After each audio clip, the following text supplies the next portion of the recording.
Bonjour, shalom, les amis de l'école du dimanche en ligne, vous les habitués de cette émission réalisée et animée par votre frère Joseph Nsela, émission qui passe sur la chaîne La Voix du Vigile, la cathédrale d'en plein air, le palmier tabernacle où Dieu lui-même est le pasteur. Cette émission passe également sur Vision de l'Aigle New Look sur le compte Facebook privé Joseph 7 Nsela. Aujourd'hui, je me permets d'abord de saluer les gens qui sont tellement top fidèles à cette émission. Je salue le frère Bernard Kalombo dans les Katanga. Je salue le révérend pasteur Shekina Mwamba dans les Katanga. Je salue le frère Peter Mwamba. Je salue le frère Célestin Kaninda.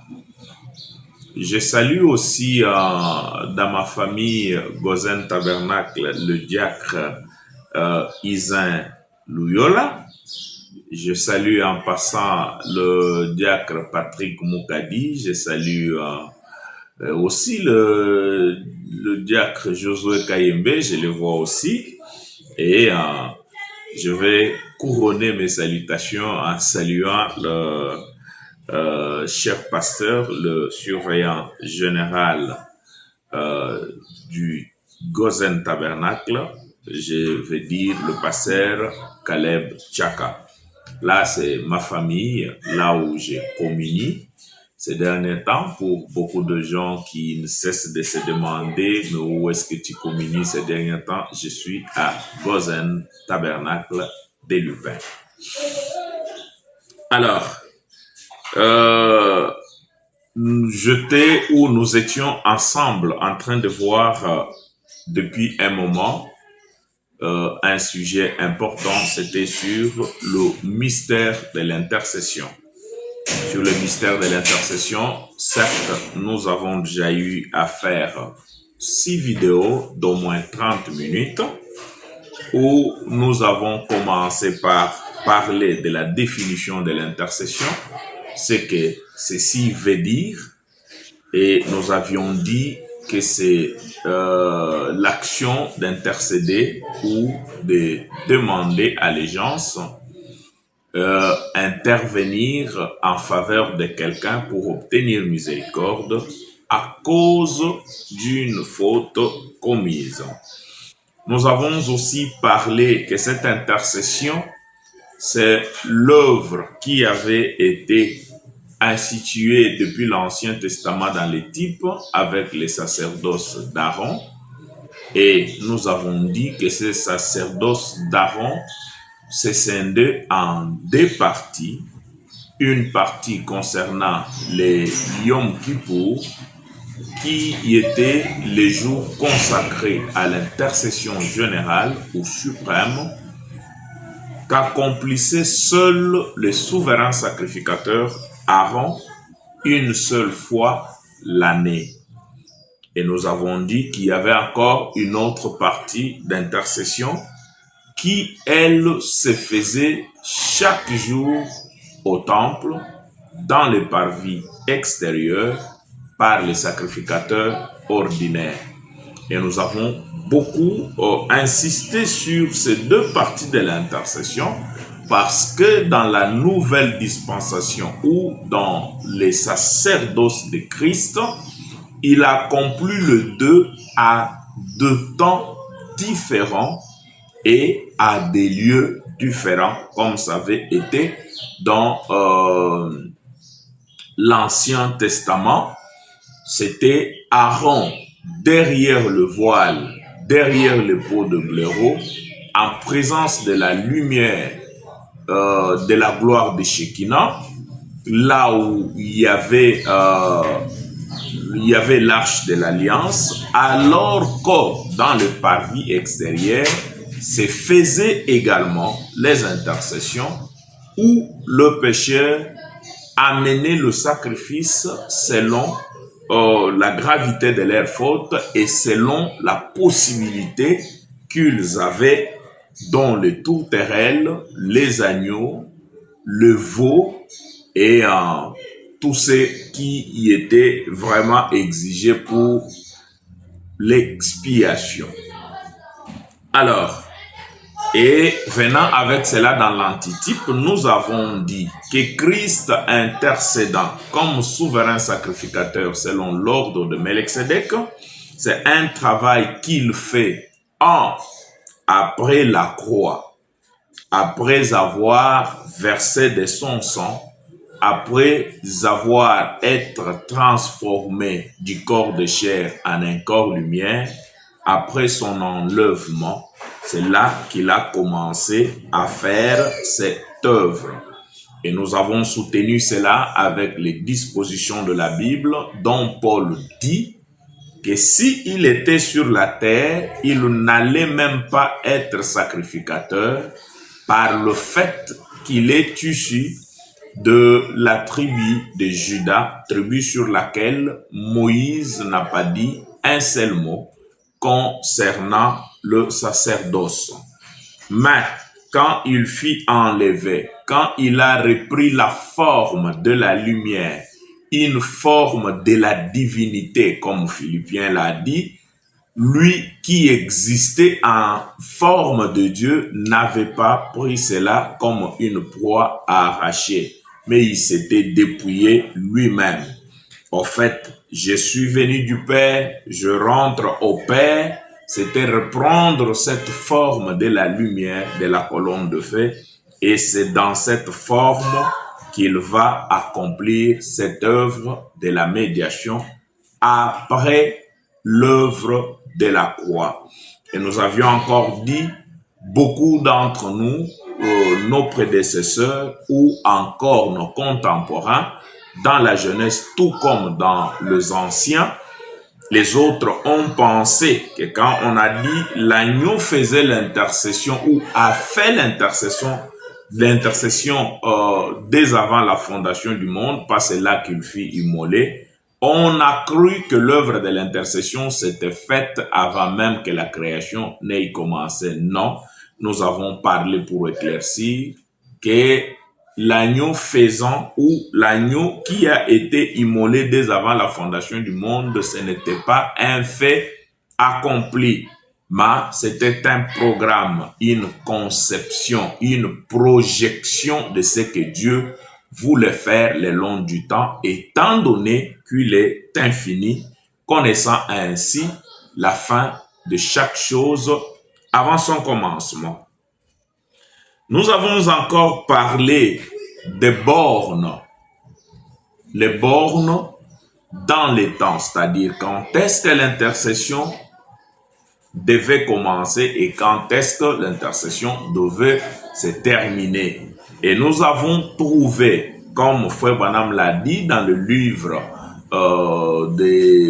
intitulé L'exposé des âges de l'Église, il a dit que c'est après sa mort, sa résurrection, son ascension, dans la phase, qu'il entre dans la phase précise de son ministère de médiation. Ce qui revient à dire qu'avant sa mort, sa résurrection et son ascension, il n'était pas sacrificateur parce que cela briserait la loi que Dieu avait donnée à Israël en disant à Lévi que sa part, c'est lui l'Éternel et que le chant que les autres allaient faire, ça pour Lévi, cela était considéré comme son travail qu'il accomplissait au temple. Alors, la première borne, nous avons dit, c'était après sa mort, sa résurrection et son enlèvement, quand il s'est transformé à nouveau en la lumière, selon qu'il priait Dieu disant dans Jean 17, glorifie-moi, Père, de la gloire que j'avais auprès de toi. Et là, nous avons insisté pour dire que cette glorification veut tout simplement dire réintégrer la lignée de la divinité qu'il avait quittée par la voie du kénossement pour réintégrer la lignée de l'humanité. Voilà un peu ce qui s'était passé. Et la dernière borne, quand est-ce que l'intercession devait terminer? Nous avons vu avec vous que Frère Branham a parlé que l'intercession, c'est une œuvre qui devait se passer pendant plus ou moins 2000 ans. Et cela était conditionné par l'entrée de la dernière brebis avant que cela ne cesse. Et cela était encore conditionné par une fin totale de cette œuvre, c'est-à-dire quand Dieu le Père agréerait ce que Christ était en train de faire pour l'humanité. Et Frère Branham avait signalé qu'il ne pouvait pas s'élever de ce trône, lui Jésus donc, avant d'avoir terminé cette œuvre de médiation.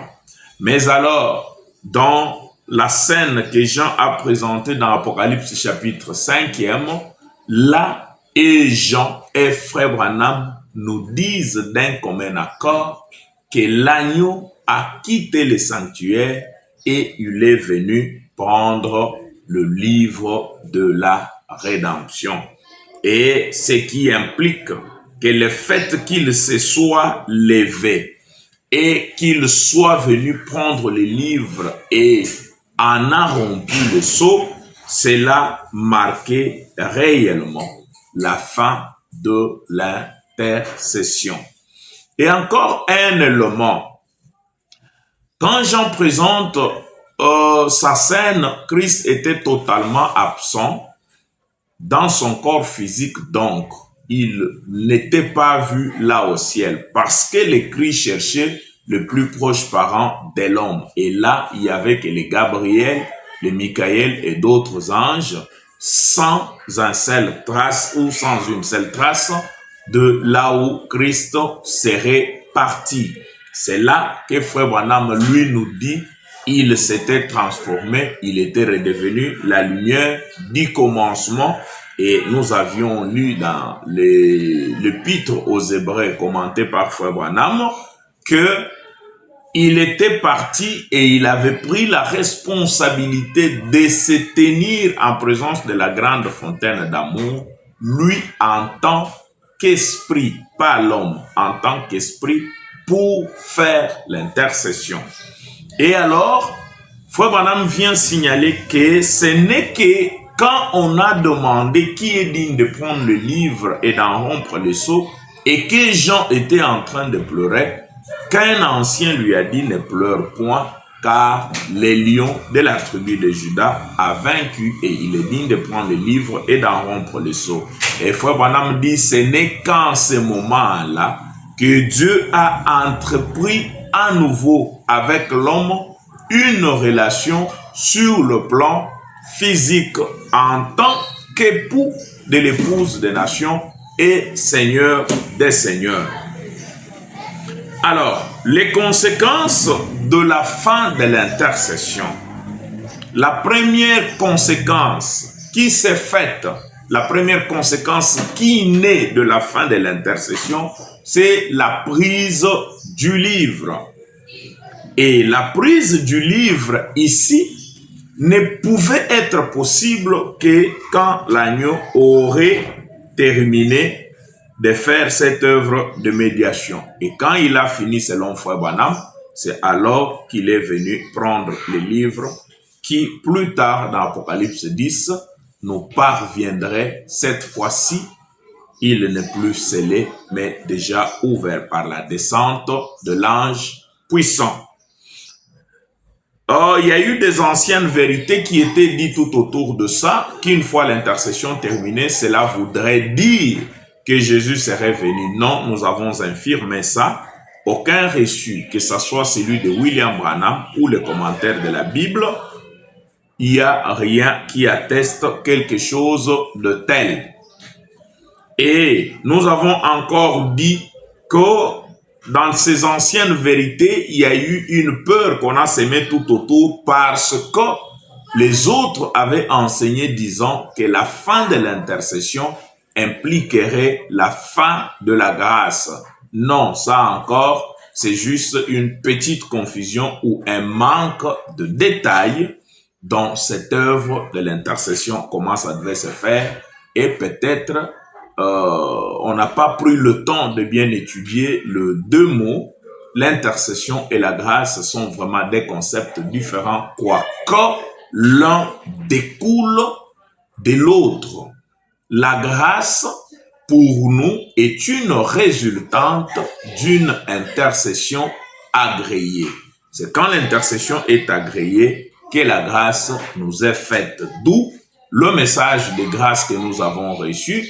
Les livres de Sceaux qui est venu, Frère Branham dit, c'est le même livre qui tenait l'esprit alors qu'il était encore fermé de cette sceau et qu'on cherchait quelqu'un de capable de l'ouvrir. Et nous avons encore signalé que cette œuvre devrait être accomplie par Jésus-Christ seul.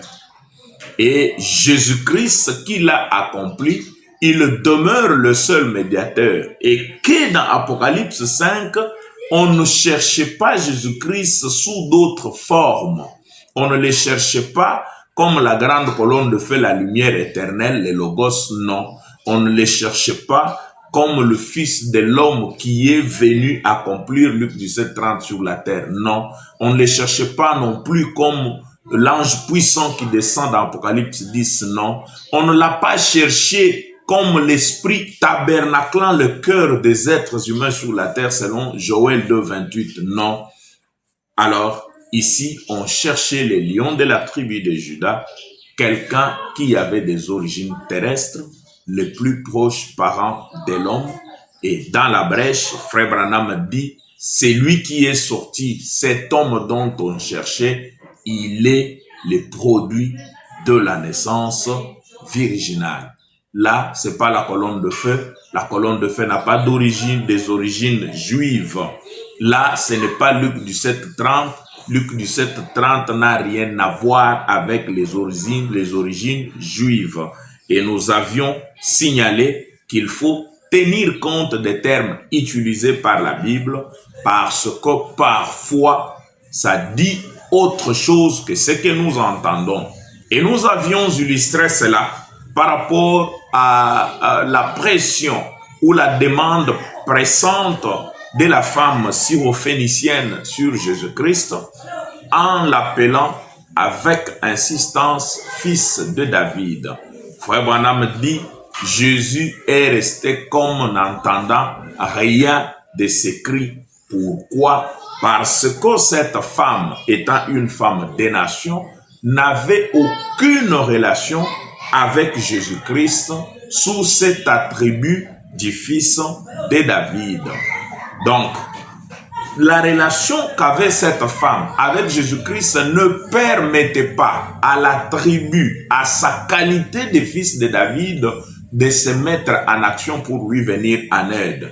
Alors que pour Bartimée, qui était israélite, quand tu l'as crié fils de David, aie pitié de moi, Jésus s'était arrêté. Mais quand cette femme a changé de formule, qu'elle s'est adressée à Jésus comme son Seigneur, vite le Seigneur est venu à son secours parce que c'est ce qui lui mettait en relation avec lui. Frère Branham a beaucoup insisté sur ça en illustrant lui-même que je suis William Branham par rapport à ma femme, je suis un époux et ma femme a des droits sur moi en tant que son époux, alors que par rapport à Becky, je suis un papa.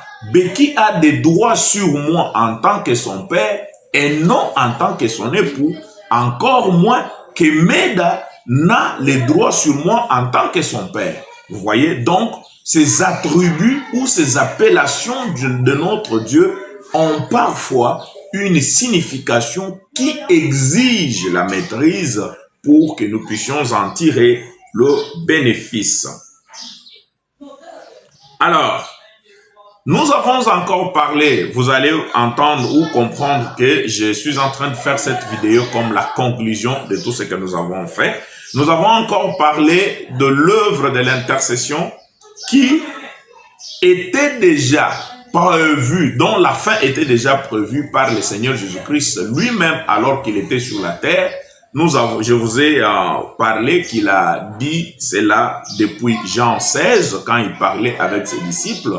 Il leur a dit, quand ce jour-là, je ne vous dis pas que je prierai encore le Père pour vous.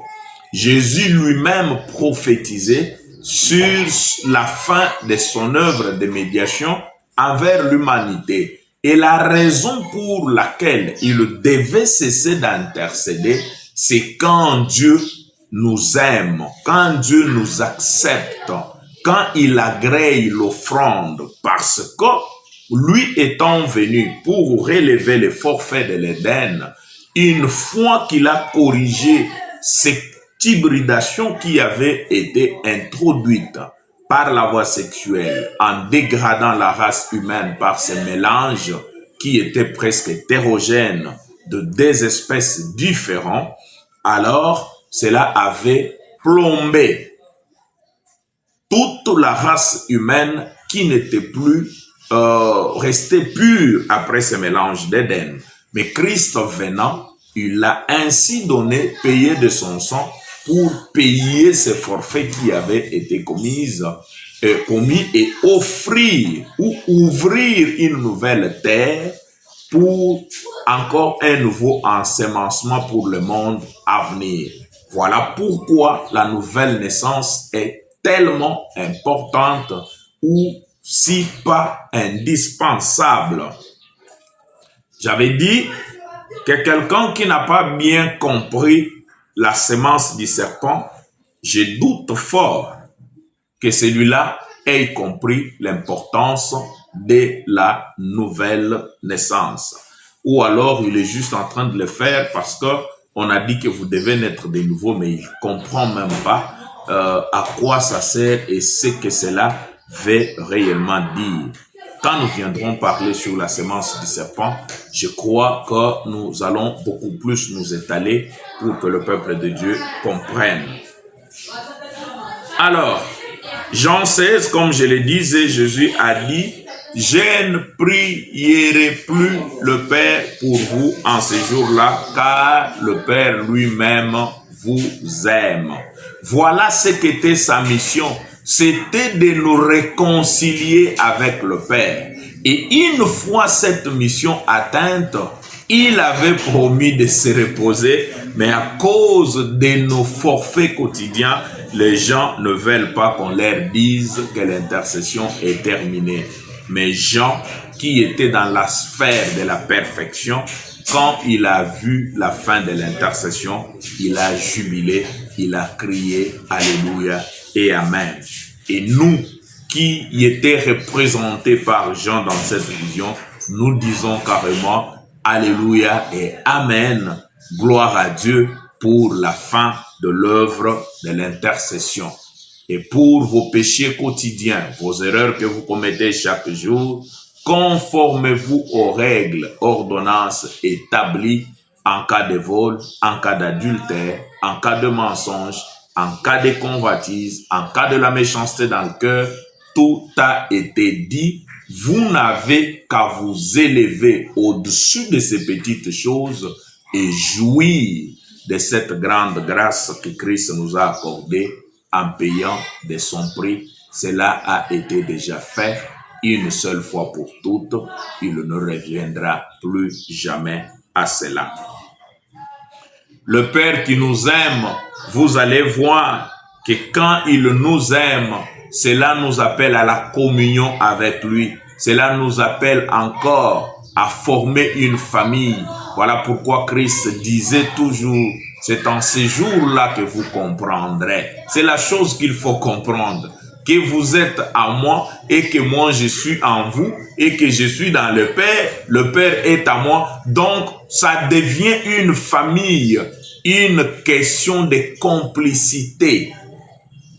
Entre Dieu et moi, il est question de confiance, comme l'avait chanté un poète, le révérend pasteur Neville Kanono, que nous saluons aussi en passant. Oui, quand nous atteignons cette sphère où entre lui et moi, non seulement que c'est nous qui lui faisons confiance, et lui également nous fait confiance, parce que ce que dit Frère Branham, il dit, Dieu, en me donnant le Saint-Esprit, il m'a fait confiance que je ne pécherai plus volontairement.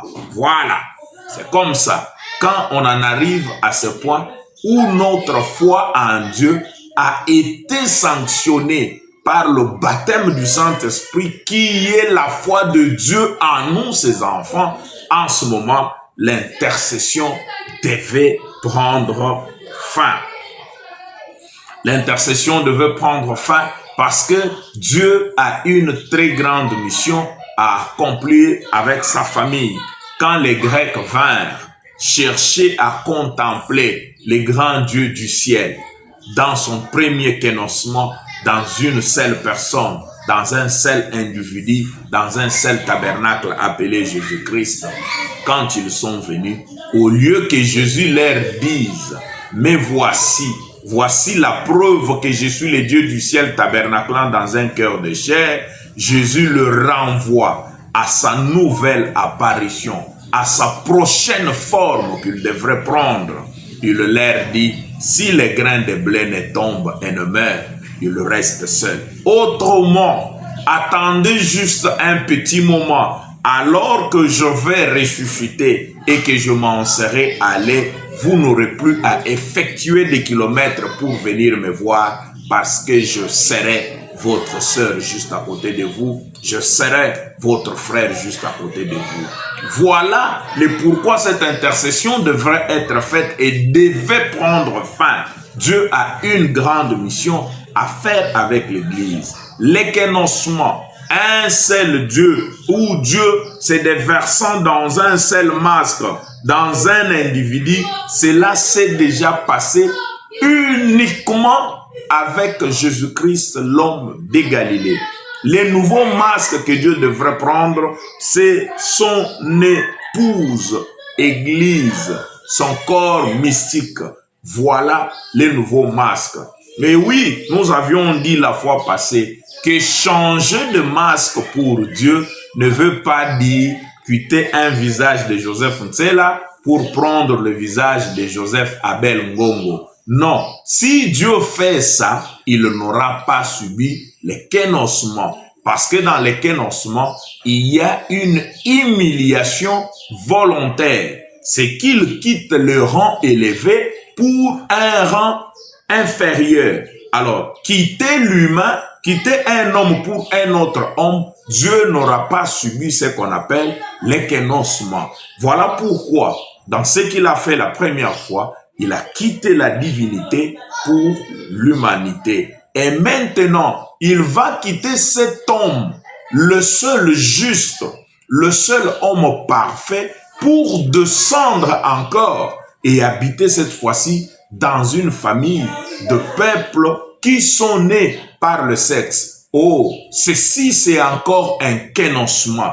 Lisez Frère Branham, vous allez le voir, que le deuxième kénossement s'accomplit par Joël 2, 28. Que le nom du Seigneur soit béni, que le Seigneur vous bénisse richement d'avoir accordé de votre attention à ce travail que nous sommes en train de faire pour vous. L'intercession a déjà pris fin. Soyez heureux car le temps de grâce vient de commencer. Notre jubilé vient de commencer. Et maintenant, mettons la main à la charrue pour prendre les responsabilités qui sont nôtres. Christ n'est pas mort pour que nous restions en train de faire des débats, des discussions. Mais Christ était mort pour nous réconcilier avec Dieu. Et quand nous sommes réconciliés avec Dieu, nous revenons à la première mission. Créons l'homme à notre image et à notre ressemblance pour qu'il domine. Voilà la mission qui nous est vraiment impérative. Ce que Dieu attend de nous, c'est que nous puissions faire ce travail que lui devait faire, que nous lui complétions ici dans l'univers en y mettant de l'ordre pour que lui puisse jouir de son repos parfait. À la prochaine, nous allons venir parler de l'accord du mont Sinaï. Nous viendrons parler de l'accord du mont Sinaï qui implique l'accomplissement de Malachie 4. Nous allons un peu essayer de faire encore une étude sur Malachie 4, une correspondance de l'accord du mont Sinaï. Et ça sera une étude qui consistera à établir Malachie 4 comme une vérité biblique et après quoi nous allons passer à d'autres sujets. Que le Seigneur Dieu vous bénisse. N'oubliez pas de vous abonner, n'oubliez pas de partager, n'oubliez pas d'en parler à quelqu'un d'autre, de poser une question ou de donner une disposition de la parole qui semble être alors brisée par notre prise de position. Certainement, nous vous promettons que nous reviendrons pour mettre cela en ordre, si seulement cela s'avère vrai. Que le Dieu du ciel vous bénisse. Nous vous rappelons toujours que nos services sont disponibles chez vous aussi localement. Quand vous en aurez besoin, si vous trouvez un enseignement que nous avons fait, vous trouvez qu'il est important, que cela peut aider le troupeau que le Seigneur vous a donné, en tout cas, faites-nous signe et nous vous promettons de mettre tout en œuvre pour venir communier avec vous et ainsi apporter cela aux enfants de Dieu qui sont sous votre surveillance. Pour le reste, que Dieu vous bénisse partout où vous êtes et à la prochaine.